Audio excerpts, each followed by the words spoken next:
If you're considering hiring a lead generation company for your marketing, I have to tell you, don't do it until you do this first. Otherwise, you're going to end up spending a ton of extra money that you just don't need to, or it just won't work. And you'll end up with a whole bunch of leads that see you as a commodity. They're negotiating with 5 other companies and they're just going to fight you on price. Now, for those that don't know me, my name is Matthew Pollard. I'm known as the rapid growth guy. I've been responsible for 5 multi-million-dollar success stories before I turned 30. I'm also the author of the best-selling book series, The Introvert's Edge, which has sold over 100,000 copies and is now in 16 languages. Now, I'm actually speaking at an MSP event tomorrow in Nashville, and I just thought about the content that I'm going to share and some of the examples that I'm going to be sharing from stage, and I realized I should probably do a YouTube video on this as well, because I'm just so sick of people. I mean, in the MSP world, you're going to be paying thousands for a qualified lead if that person even shows up for the meeting. And then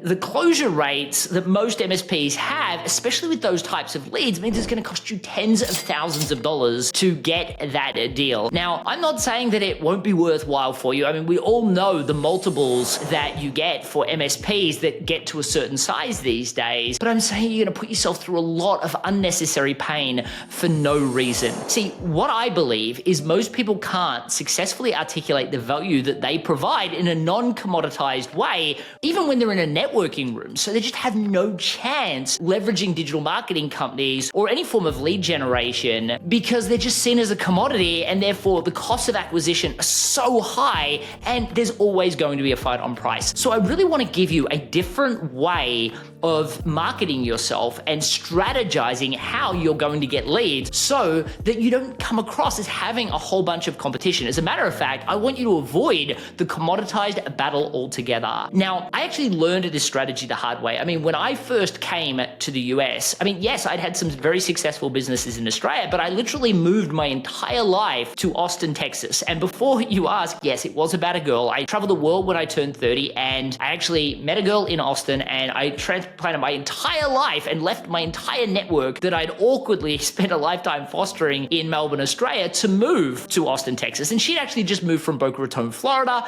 And so we literally had to start again. And I remember that I made the decision that I wanted to help small business owners. But the fact was, I hadn't really worked out how I was going to articulate it yet. And I remember meeting someone just in our apartment complex while we were looking for a house to live that asked me what it is that I did. And he just spent 20 minutes talking about how much he loved his gym that he founded, and he just loved making such an impact. And I remember not even thinking about this as I said it, and to this day I still regret it. I said I was a sales trainer, and he looked at me like I was one step above a scam artist. And I'm like, I am never saying I'm a sales trainer ever again. I mean, he told me about the bad experience he had, and that we're all the same, and he hates bulldog techniques. And I tried to say that I'm an introverted guy. I learned a more authentic way of selling. It's actually what I share in my books, The Introvert's Edge and The Introvert's Edge to Networking. But he wouldn't have it. He just painted me with that exact same brush, basically like you're painted, like every other MSP. So I was determined never to say that again. So I remember going to the next event, and I said that I was in marketing, and they said, oh, I need marketing. How much do you cost? Now I'm talking about price. I just met them. And I'm like, oh my gosh, I am never saying that again. Well, I did again that day. And I remember somebody responding with, oh, we've already got someone with marketing. What am I supposed to say? Like, I'm different. I've got magic ruby slippers. There was nothing I could respond in a way that was positive. Now, I'm not suggesting that you go to a whole bunch of networking events. I will say that a lot of you listening probably feel like networking doesn't work for you, but it could work. You're just doing it wrong. I've had people that have given up on all forms of networking and then start getting leads out of things as simple as B&I just because they've learned how to communicate differently. And I want you to know you can do the exact same thing. But also, once you have this system in place and you learn how to articulate your value more effectively, you could not only get leads from networking rooms, but you'll also be able to leverage this online. You know, I've learned that you can use technology, psychology, and strategy to get your ideal clients to chase you, but not if you have a vanilla message. Just like in a networking room, you've got to be the loudest because you're not the clearest. It's the same online. Choose to be the clearest so you don't have to be the loudest. Now, I have to tell you what I learned about networking after that. I remember scouring the internet internet for YouTube videos on how to network more effectively, and all I saw was this transactional elevator pitch. I hated that. And you can't use it online. Like, do you want to buy from me? What about you? What about you? I hate the elevator pitch, that statement, I do this for this group of people, even if. And it's definitely not something you can use in digital marketing, at least nowhere near effectively. So I decided there needed to be something else, and I created what I call a unified message. This is a 1, 2, or 3 word statement that really gets people to lean forward and ask you, what exactly is that? Now, the concept of this is it's supposed to be vague and allows you to lead in to an explanation of what you do. Now, example that I came up for myself with was I was going to start calling myself the rapid growth guy. And I remember when people heard me say I was the rapid growth guy, it was like their brain almost had an aneurysm. They didn't know how to take that because it didn't fit into any box. So they said, oh, that's interesting. What exactly is that? And then I got to respond. And for the first time, I felt like instead of shoving something down somebody's throat, I got the chance to actually truly explain on their invitation. It felt liberating for me. Now, I will say that if you respond with your functional jargon straight after that, you've basically wasted that opportunity. And I will give you a way to explain that differently in a second. But first, I want to give you some examples in the MSP space. Now, I worked with one client that we actually looked at specializing. Now, I know in the world of MSPs, everyone's like, well, no, any customer's a good customer. Well, truthfully, you don't need to fire your current customers, and you don't need to turn down any referrals, which is, by the way, most of the time, the only clients that you're getting anyway. What this is about new market acquisition. And when I was working with this client, the way we looked at his businesses that he could work with, we realized that he had a lot of passion for the construction space. His father was an architect, and he just loved buildings and construction. So we decided to pick commercial construction as his avatar. And what we realized is that he specifically had a lot of understanding of the construction space, and he knew that if there was any downtime during a tender, well, that would lead to nightmare scenarios where they wouldn't get the tender out, and because of that, they would lose these massive deals. It wasn't just, you want to have an MSP that is proactive rather than reactive and then worrying about the cost. It was far more about getting them to understand that they run this massive risk of not being able to submit their tender, and the opportunity cost of that is crazy high. He also understood the importance of streamlining all the processes, and he developed this really great understanding for the building space. And on top of that, he also made sure that, of course, the security was managed correctly. And we actually introduced what I call a Trojan horse package, which was a short-term deliverable that actually led to a subscription. So I know a lot of you are used to selling yourself in multiple free conversations. We actually sold a product that allowed him to then upsell to a monthly recurring, and it works so much better. Now, we called him the downtime assassin, and he started going to B&I events, and he was actually able to get leads. As a matter of fact, he closed a series of leads, getting $40,000 just in short-term payments to do this short-term intensive that then led to a whole bunch of recurring clients as well. So I want you to know that you can change the way you communicate in B&I, and you will be able to get better leads. The thing that most people do wrong is they don't own it. They hedge. And I had one client that actually went to a B&I event and said that he specialized in helping accountants, and next thing you knew, somebody said, and they were just trying to be helpful, really, you could help anyone though, couldn't you? And he said, well, yes, I could, as opposed to owning it and saying, well, in theory, yes, but accountants have very specific needs. Because of that, I find that they need a specialist that really understands the seasonal variation of what they do, remote offices, the security. And what that would have meant is instead of getting a lot of vanilla leads that wouldn't have been helpful to him, he was able to get a couple of leads that were absolutely perfect, where he didn't have to fight on price. They saw him as the only logical choice. Now, I'm not just saying pick an industry niche. You'd actually focus on an outcome niche. I had another client that when we started to look at everything that he did, what we realized is what he really specialized with is organizations that had a growth through acquisition focus. And because of that, what we did is we looked at the organizations that did that, and we found that that was predominantly manufacturing, accounting, and quite a few other industries as well. But what we realized is these CEOs would get stakeholder approval from everyone that was investing in them, and they would then go out and buy another organization. If it was an accountant, a book of business, or if it was a manufacturing firm, they would buy the organization, and they would then, cross-pollinate all the customers, sell all of the manufactured goods between all the customer base and with all the new products they sold. But what we found was these CEOs would keep their cards very close to their chest. And because of that, they wouldn't really engage the CTO until way too late. And when that happened, they would actually go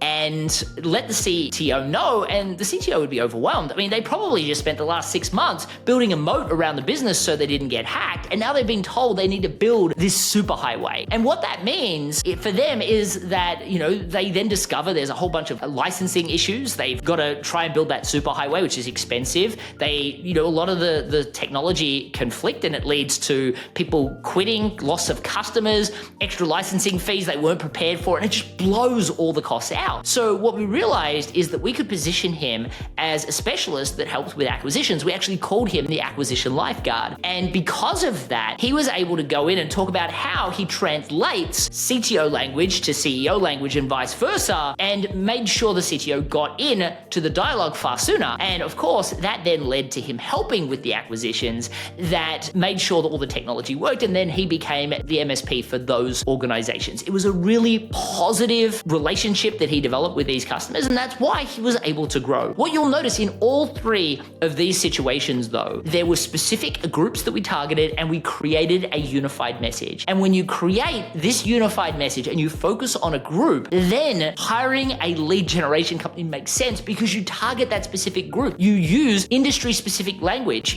For the downtime assassin, he said when he started to target construction, they explained that they'd been targeted a whole bunch of times before, but no one ever understood the language they used or understood their industry enough for them to really care about anything else but price. Now he's got some very lucrative clients. Now, for the downtime assassin, he was a very new business, so he was able to create the original explosive growth in this sector that allowed him to then have the credibility to grow further. The acquisition lifeguard, they were already a very established MSP. These were the extra clients they were able to get to grow to get in that realm of acquisition territory, which again, we all know the multiples for that. Now, remember, when you meet someone in a networking event, it's very different to digital marketing. Either way though, you need to talk about your passion and mission for serving them, not your features and functions of what you do. That's going to get you straight back into the commodity box. So what you need to do is say your equivalent of I'm the acquisition lifeguard or the downtime assassin. You need to create what I call a unified message. Now, if you don't have one of those yet, which I doubt you would, because this is something I created that's just working now globally to get people out of the commodity box, you can go to the link below that'll give you a link to create your unified message and discover your niche of willing to buy clients. And when you do that, you'll be able to do a 5-step template, and that 5-step template, which will literally walk you through the exact steps on how to decide on your speciality and create that message. I did this at a big conference just recently, and at the end of 90 minutes, I said, look, do me a favor, put your hand up if you now believe that you have created a unified message that will excite and inspire, that'll get you out of that commodity box, and you've identified a niche of willing and wanting to buy clients. Like 97% of the room put their hands up, which sounds great until I tell you the whole session was 90 minutes long. So this works if you spend the time doing it. And I will put that link below this video so that you can click on it. And I would highly recommend doing it with someone that's not an MSP. Get them to watch this video because it applies to them as well if they run their own business. But I don't want you to do it with another MSP or you'll get stuck in your own jargon. Now, once you've done that, as I said, you need to know how to then communicate your value. So when somebody asks me,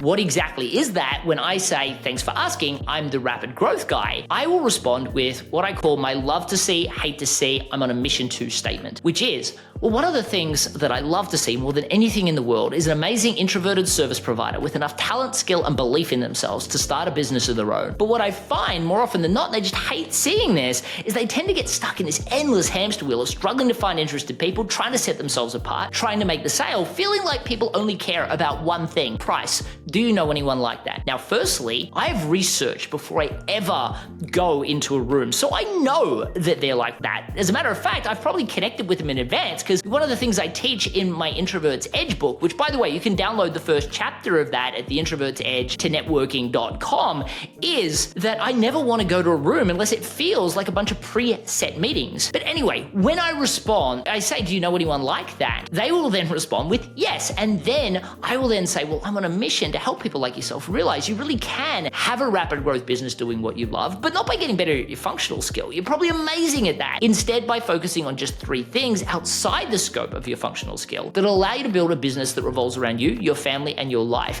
not the other way around. Actually, Let me give you an example. Then I will tell the same story every time, because stories have this amazing science behind them. It short circuits the logical mind, you speak directly to the emotional mind. They remember 22 times more information when embedded into a story. And the other thing that's really important is it activates the reticular activating system of their brain and your brain, which is amazing because it creates artificial rapport that you can then turn into real rapport, especially if you're introverted. This is important for me. As a matter of fact, I've got a whole training on how to leverage story in the sales process. So if you watch the video that, again, I'll put the link down in the description, it'll explain how to use story for that as well. But what I want you to know for right now is everything that I've just highlighted is about my care. Notice I didn't tell them even what it is that I do. I just said, I'm the rapid growth guy. I love to see this. I hate to see this, right? What I love to see and hate to see in the world and the mission that I'm on. And the reason for that is people want to know that you care before they care about what you do. So once you have your unified message, the understanding of your niche or where you want to specialize, and you know how to talk about what you love to see, hate to see, and the mission that you're on, and you can communicate